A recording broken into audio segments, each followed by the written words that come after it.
Асыранды ұл. Авторы Оспан Әлсейіт.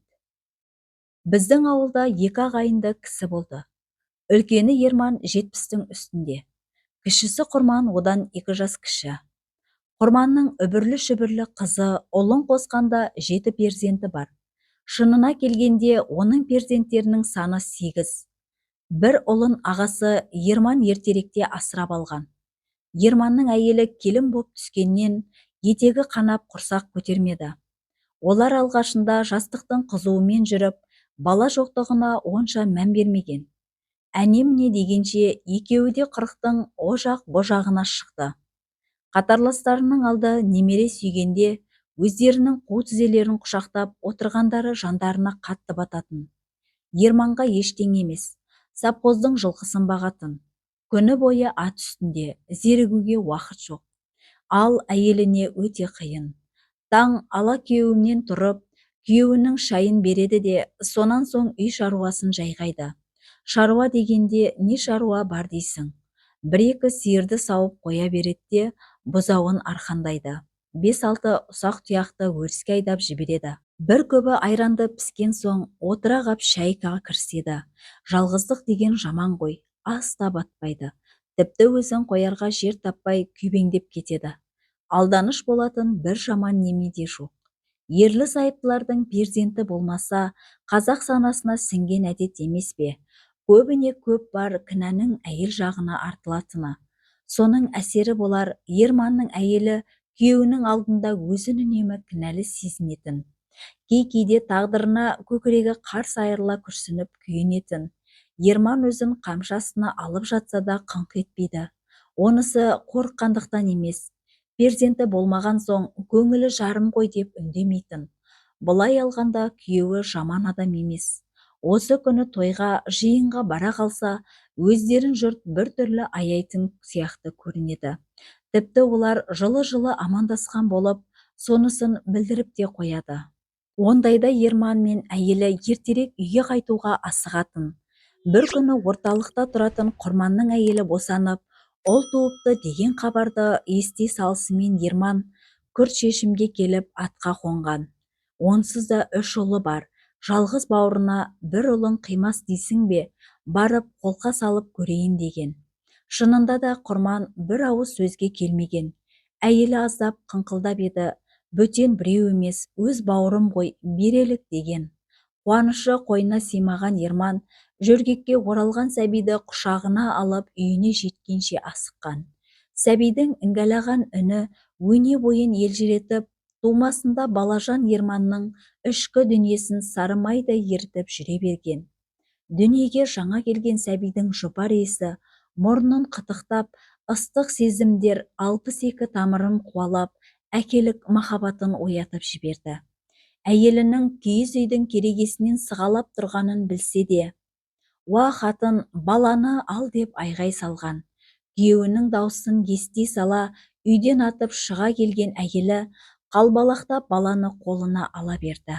Ерлі-зайыпты екеуінің қуанышында шек жоқ. Мәре-сәре болды да қалды. Сәбидің іңгәлаған үні шаңырақтарын құдды бір әнге бөлегендей. Ерман іле бір қойды сойып тастап, айнала төңіректегі біраз үлкендердің басын қосып, батасын алып, балаға жалғас деп ат қойғызған. Күндіз-түні ермек еткендері сол болды. Жасқа толғанда Ерман үлкен той жасап көкпар берді. Әйелі екеуі бойларын тың күш билегендей, қайта жасарғандай күй кешті. Жалғасы не ішем, не кием демеді. Ерман жалғыздан аяғанымды ит жесін деп қоятын. Жалғыз орталықта интернатта жатып оқыды. Алғасында жалғасжан аман бекен деп, екеуі күндіз-түні уайымдаумен болды. Ерман күн ара ат терлетіп, қоржынын сүтпен, маймен, қаймақпен толтырып барып қайтатын. Бірте-бірте үйреніп кетті. Әне-міне дегенше жалғас мектеп бітірді. Жігіт болды. Бір күні Алматыға оқуға барамын деді. Айналып қана кетейін. Алматы түгілі Мәскеуге барам десең де қалауың білсін. Кеудемде жаным барда ештеңеден қам жеме. Сені оқытуға шамам келмесе, жер басып жүрмей-ақ қойдым деген Ерман қуанып. Жалғасы Алматыға оқуға кеткелі, әйелі екеуі біртүрлі жабырқап қалды. 5 жыл ештеңе емес, дем де өтіп кетеді деп өздерін жұбатып қояды. Жалғастан хат келсе, қайта-қайта оқып, мәз-мейрам болып қалады. Алғаш хат келгенде пошташының мотоциклінің қорабына бір тоқтысын салып жіберген. Кейін де хат келген сайын 5-10 сомдық қалтасына зорлағандай болып салып жіберетін. 5 жыл дегенде көзді ашып жұмғанша өте шықты. Қыста жазған хатында жалғас, әке жақын арада үйленіп қалармын деп жазған. Есі шыққан Ерман тойға қамдана бастаған. Қиналатын, ойланатын несі бар? Құдайға шүкір, жиған тергені бір емес, 2 той жасаса да жетеді. Қақаған қыста ызғарлы суық желдің өтінде тұрып, жалғасының үйленетіні есіне түссе, өне бойы жылып қоя беретін. Ақ сәукеле киген келіншегін қолтықтап, жалғастың табалдырықтан аттаған сәтін көз алдына елестетіп, тәтті ойларға берілетін. Осы жаз Ерман мен әйелін әбден күттірді. Кемпірі екеуі қараша үйдің іргесінен өтетін қара жолға көздерін тігіп елеңдеумен болды. Бір күні інісі Құрманның кіші ұлы Полат атпен шауып келіп, жалғастың келінді өз үйлеріне түсіргенін айтып сүйінші сұрап келеді. Мұнда қашан келді деп Ерманның өңі бозарып сала берді. Келіншегі Алматыдағы үлкен бастықтың қызы көрінеді. Әкем өкпелемесін, қонақтарды қара жолдың шаңына көмілдіруге ұялдым.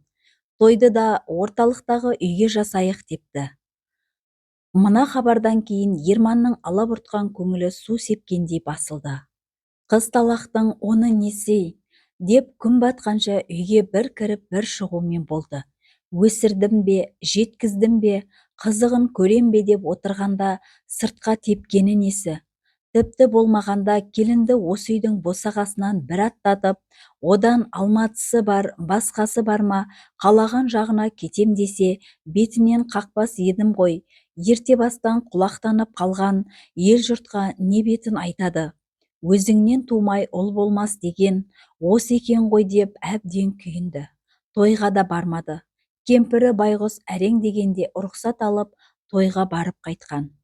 Содан Ерман іш құса болып төсек тартып жатып қалыпты да, көп ұзамай-ақ жарық дүниеден қош айтысып көз жұмды.